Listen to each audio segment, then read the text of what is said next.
কাজিনরা একসাথে থাকা মানে জীবনের সব থেকে সুন্দর মুহূর্ত কাটানো। আর আমরা কাজিনরা যখন একত্রে হই তখন আমাদের দিন থাকে না, রাত থাকে না, আমাদের কোনো সময় লাগে না, যখন যেটা মন চায় তখন সেটা করে ফেলি। আসসালামু আলাইকুম এভরিওয়ান।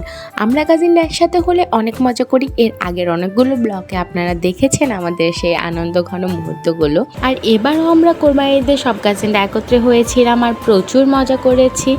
এই যে রাতে 9টা বাজে আমাদের মন চেয়েছে আর আমরা চলে এসেছি চা খাওয়ার জন্য। আমরা মূলত গিয়েছিলাম মালাই চা খাওয়ার জন্য, তবে একটু রাত হয়ে যাওয়ায় মালাই চা পাওয়া গেল না, তাই আমরা নর্মাল গরুর দুধের চা অর্ডার করলাম। আর এই যে আমি ত্রপা তোয়া ভ্যানে বসে আছি। আমার একটা ভার্সন নাও, আমি এবার একটা ভার্সনও দিই নাই। বলো, আমরা এখন রাতের বেলা কয়টা বাজে? 9টা 7 বাজে।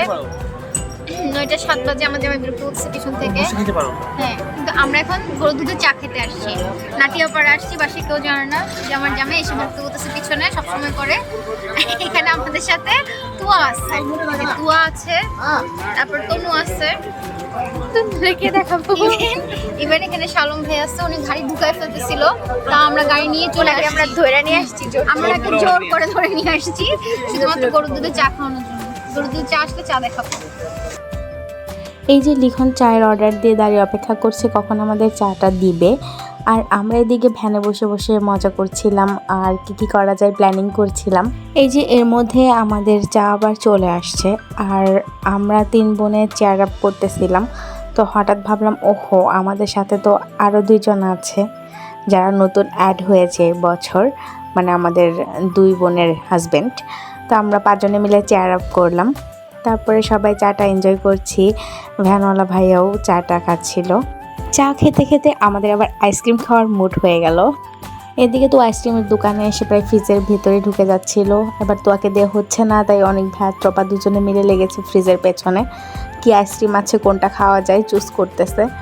আর আমি এই যে ভিডিও ক্লিপ নিচ্ছিলাম, তো অনেক ভাইয়া সব আইসক্রিমগুলো বের করে করে দেখছিল আর কোনটা নেবে চুজ করতেছিল। তো ফাইনালি আমরা চুজ করলাম যে আমরা কোন আইসক্রিমটাই নিব। তো আমরা 5 জনেই কোন আইসক্রিম নিলাম। এই যে ত্রপা তো খুব খুশি আইসক্রিম পেয়ে। আমরা 5 জনে আইসক্রিমটা হাতে নিয়ে একসাথে একটা ক্লিপ নেব ভেবেছি। এর মধ্যে তোয়া ওর আইসক্রিম অলরেডি ছিঁড়ে ফেলেছে। তো আমরা এই যে আইসক্রিম খেতে খেতে এবার বাড়ির দিকে ফিরছি। আমাদের এনজয়মেন্ট দেখে খুশি হয়ে দোকানদার ভাইয়া আমাদের 5 জনকে 5টা ম্যাঙ্গো বার গিফট করে দিয়েছিল। এই ছিল রাত দুপুরে আমাদের ছোট্ট ট্রিপ।